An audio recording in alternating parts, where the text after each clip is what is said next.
Hello, I'm W.T. Edmondson, and welcome to Focus. Freedom often causes unbelievable silence.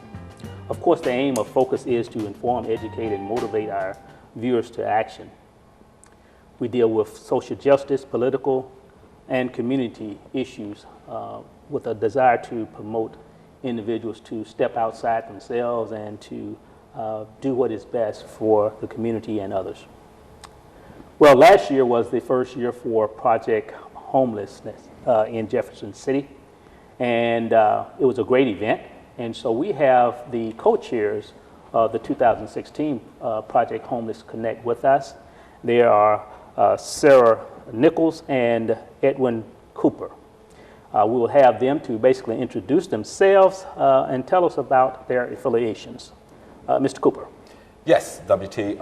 My name is Edwin Cooper, and I was one of the co-chairs for the Project Homeless Connect, and I'm also a member of the Jefferson City Homeless Task Force. And my title is Affordable Housing Consultant for the Department of Mental Health.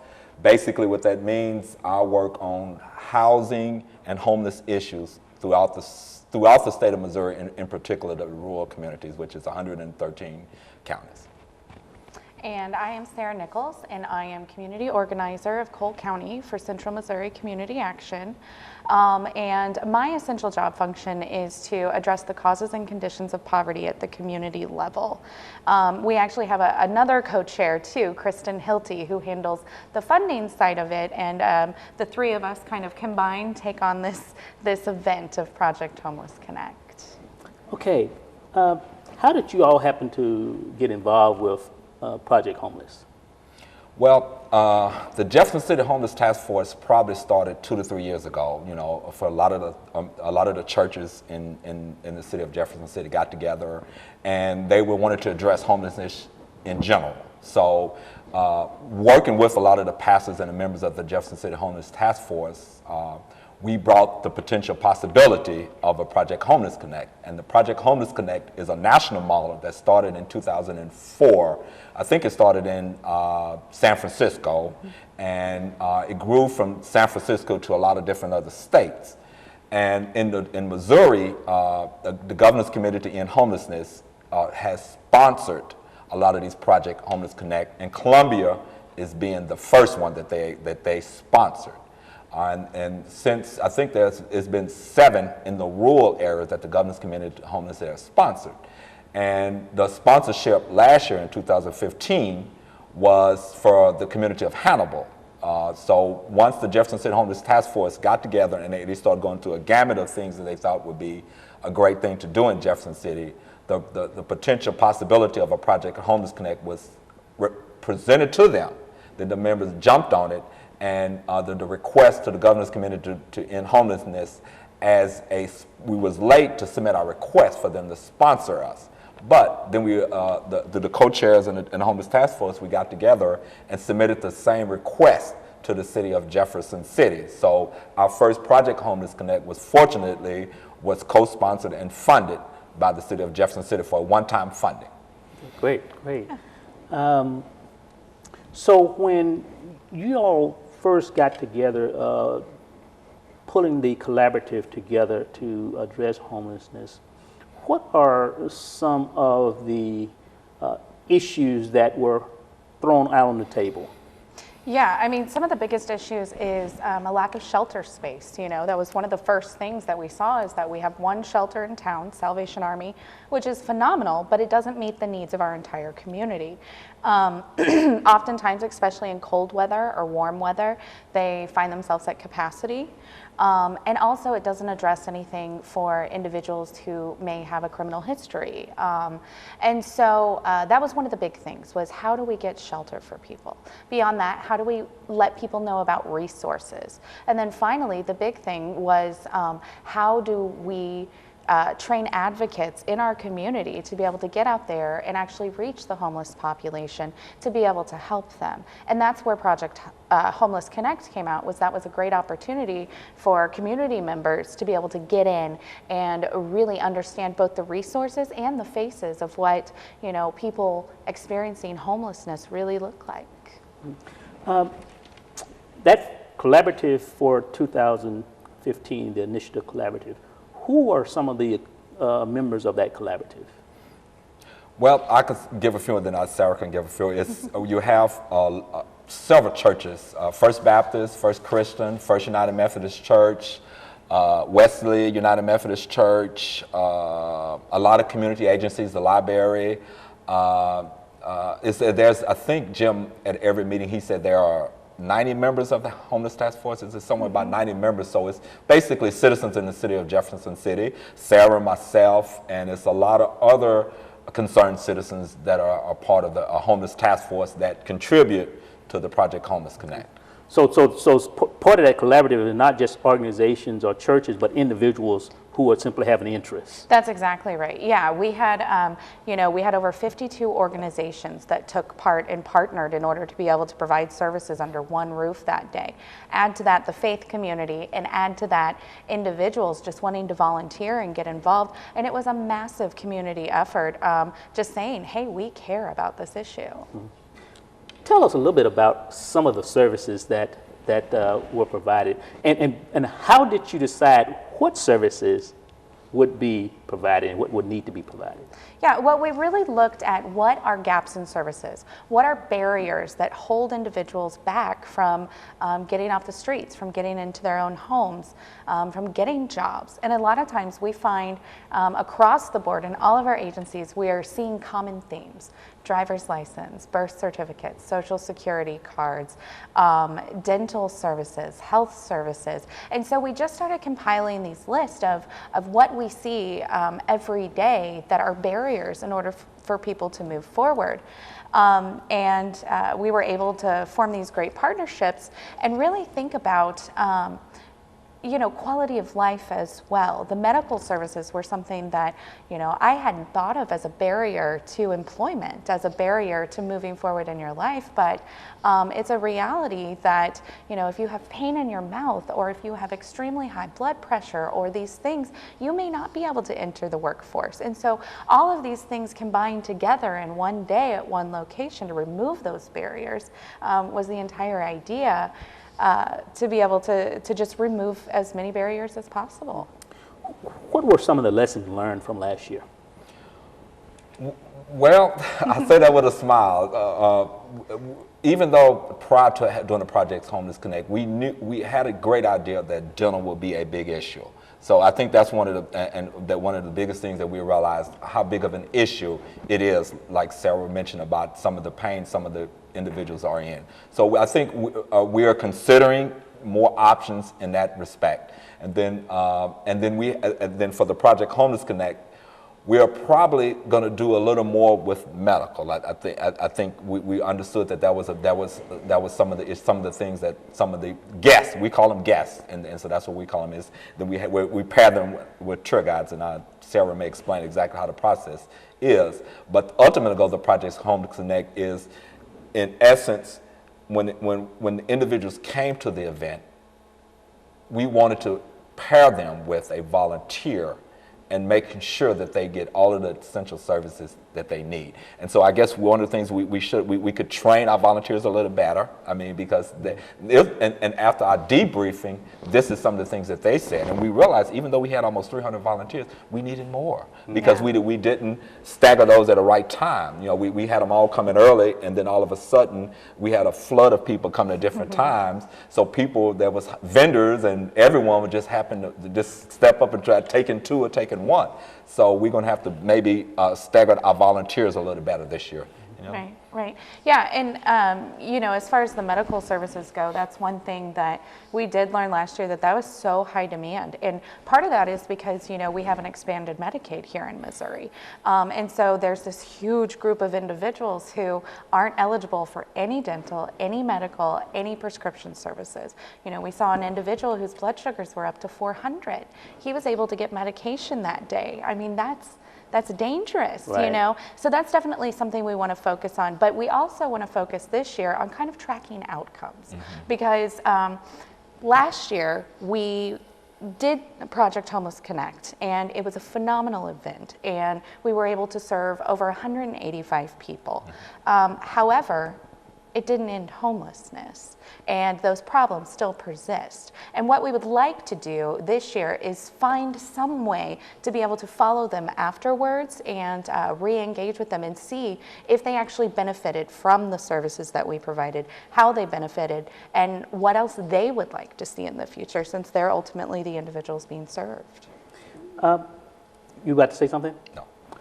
2016. You're in the verge of planning the 2016 Project Homeless Connect. Tell us a little bit about, one, when is it going to be, and some of the things that you are planning to venture into this year. Well, I guess the event would be October the 3rd. Is that October the 3rd? So that is the date that we are planning the Project Homeless Connect. And after a year, I think we're pretty much old pros at it. So I would say just last year was really challenging because this was our first time, and because we wasn't the recipient, as I mentioned earlier, the Governor's Committee and on the grant. We did had some TA from other communities, such as Columbia, to guide us. But we didn't know the numbers to expect. And so we have a pretty good idea. We knew the homeless population in Jefferson City because we've done that. We track those numbers. We report those numbers. But it was always putting on the event and seeing who was coming. So I think we have an idea of the numbers that we're going to get. So I think that gives us a starting point better than we were last year. Right. You touched on something here. How do you arrive at the number, a projected number of homeless? Well, as the Governor's Committee on Homeless, which is part of a interagency, statewide interagency committee that is with the executive order for the governor, there are continuous cares, which is basically continuous cares, a community that addresses anything from homelessness to a person in permanent housing. So I'm saying all of those things is that there are certain fundings that a federal and state level have to put together based on those models. And once those models in place, then part of the requirement is to literally go out and count the number of people that are on the street. So that is done once a year. So we've been counting what we call the point-in-time count and submitting those results to HUD and to the state for the numerous of 7-8 years. So based on those 5 or 6 years in the rear, we had a pretty good idea that the homeless population of people in the shelter, then on the street in Jefferson City and Cole County was as low as 40 to as high as 150. So we had a pretty good idea what the numbers are. Okay. So when you're doing your count, what time frame is that count taking place? It's only for one day. So we only submitted on a one day. So I'm not saying it's an accurate count, but it's the count that, because, you know, we probably missing people. I know that's what everyone says, and there are a selected group of people from the Homeless Task Force that is doing this count. So there could be individuals that we are missing. But over tracking it over a period of 5 years, we knew a low of, I would say 40, but I'd say probably lows of 70, then a high of 180. So that's our numbers when we did this Project Homeless Connect, and we pretty much hit that target. That's we exactly were, right. yeah, I mean, and for the 2015 point-in-time count number, so it was just almost spot on. Okay. Classifications. I understand that there's various classifications of homeless. Talk about that. Well, they're HUD classified, and then a lot of other people that's not in HUD classified differently. So basically, that's the chronic. Chronic is the individuals that basically a HUD definition is a individual or family that have experienced multi-episodes in 3 years, and each episode lasting more than 5 days. HUD classified that family or that person as chronic. And what HUD is saying, that's the most critical homeless population that uses most of the resource in the community.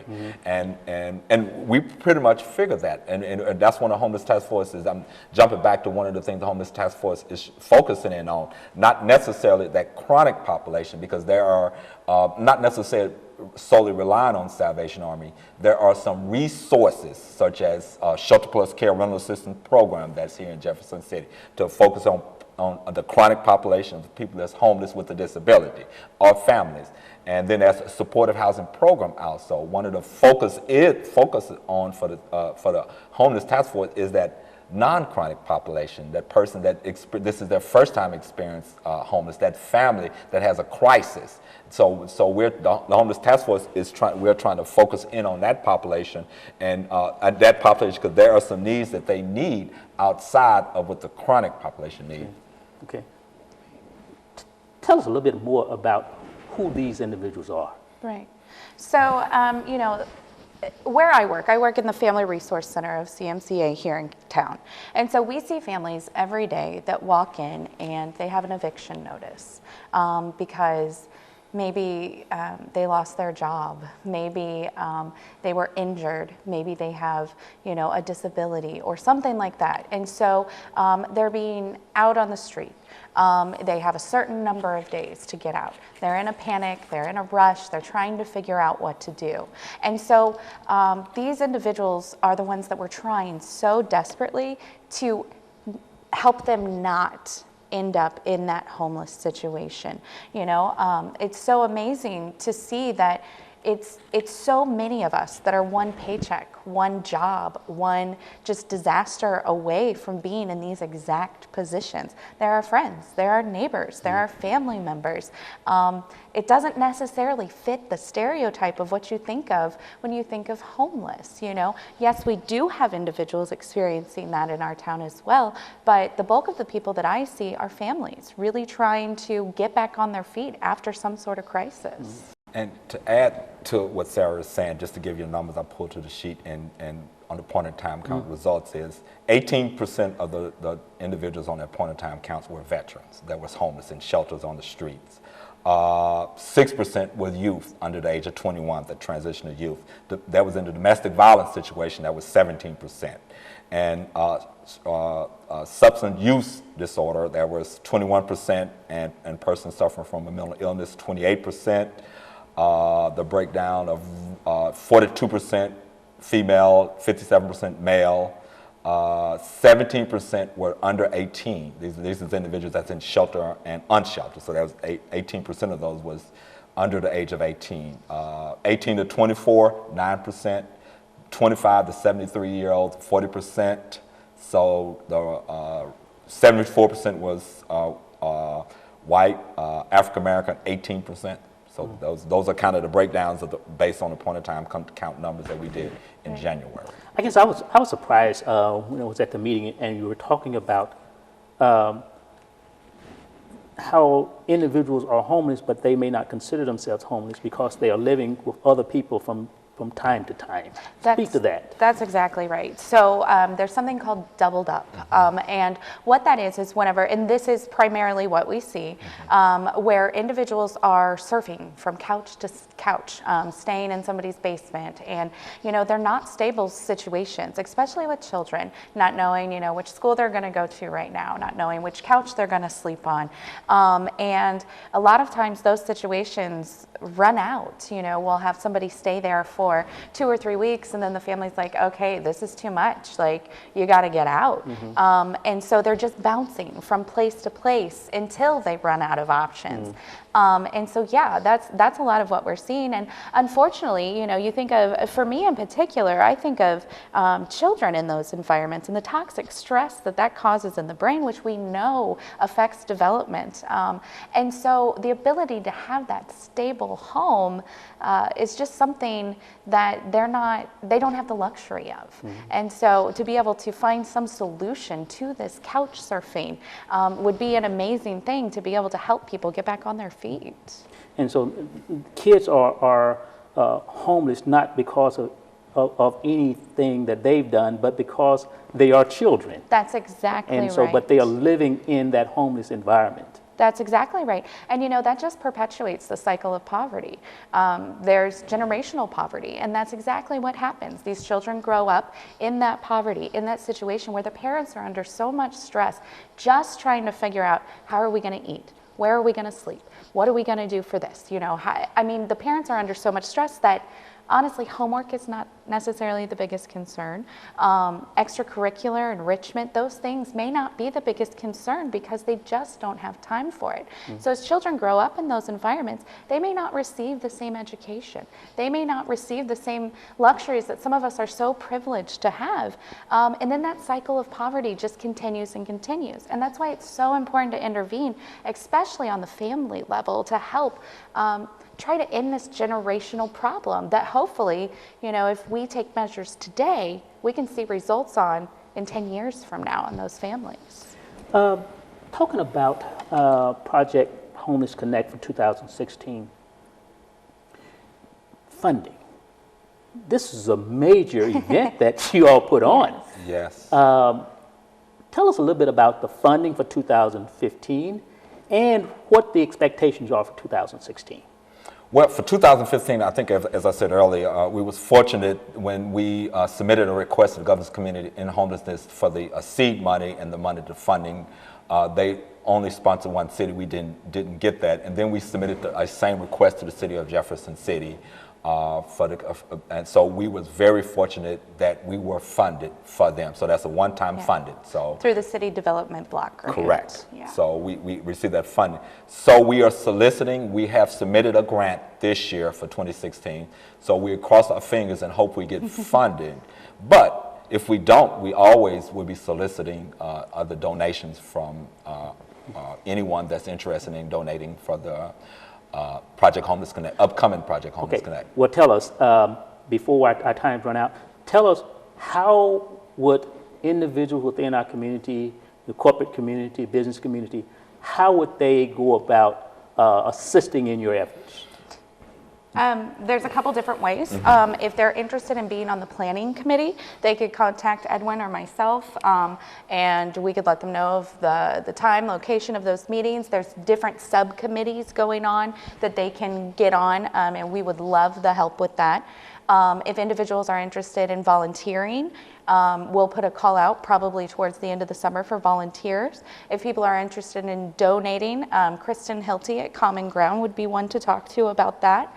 And other than that, just in general, if you're interested in more information on the Homelessness Task Force and the state of homelessness in Jefferson City, I would urge members to join the Homelessness Task Force.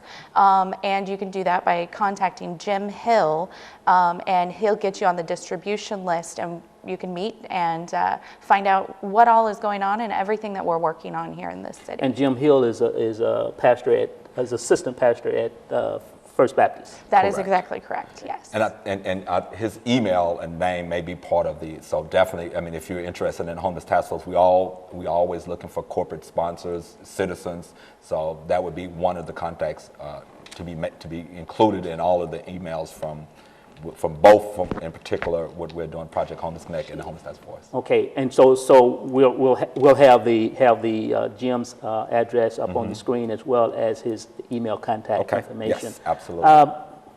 Tell me, if I had to ask you of one story that you have coming out of a personal story that you either heard or experienced coming out of 2015. What would one of those be? Well, the volunteers, I mean, it's been almost a year, and then every time we walk every meeting, they explain how beneficial it was and what they did know, how they was enlightened by the experience, and then how they have taken as what we call it a tour guide, because that's why we need the volunteers. Each volunteer, which is a tour guide, takes a guest, one of the individuals that has experienced homelessness, and take them through the workshop, take them through the connect. That's the part of the general purpose of the connecting citizens of Jefferson City, connecting them with individuals that experience homelessness, and developing relationship and understanding each other. So when I hear those stories, I said that is the reason I'm glad we're doing this, and that's the reason we're going to continually doing it, because we hear those. It's been almost a year, and we still hear those stories of. I say I had two people I didn't know how much I didn't know. Yeah. What about you? For me, there was a young lady who came in and actually talked to Job Point that day. And, you know, she didn't have a place to live. She didn't know what her next move was. And through Job Point, meeting them that day, she was able to move into one of their facilities in, I think, Kansas City, and she was able to get a job. And we saw her later. She was housed, had a job. And so it's just amazing to see that this can make a difference. It may not make that big of an impact on each individual, but to think that one lady came in that day, you know, feeling hopeless and didn't know any resources, to 6 months later, housed and with a job and, you know, a new sense of hope, that's absolutely amazing. Great, great. Well, thank you all for coming to share with us. A tremendous opportunity and a very rewarding experience. I volunteered as well, and just to see individuals coming in and being so gracious and thankful that someone would take the time to do this. I mean, that was just heartfelt. Right. Yes. You know, yeah. Well, thank you for tuning in. We have been speaking with Ms. Sarah Nichols and Mr. Edwin Cooper. They are co-chairs for Jefferson City Project Homeless Connect. And you also indicated that Kristen Hilty is also one of the co-chairs, and she's with Common Ground. Yes. Well, I don't know about you, but each time I speak with these dedicated individuals, I learn more and more about homelessness. And as Sarah indicated, many of us, many of you, are just one job away from possibly being homeless. If not you, someone that you know, members of your family. Homelessness is not always a decision that the individual make. It is something that is thrust upon them unexpectedly. We'll see you next time. God bless.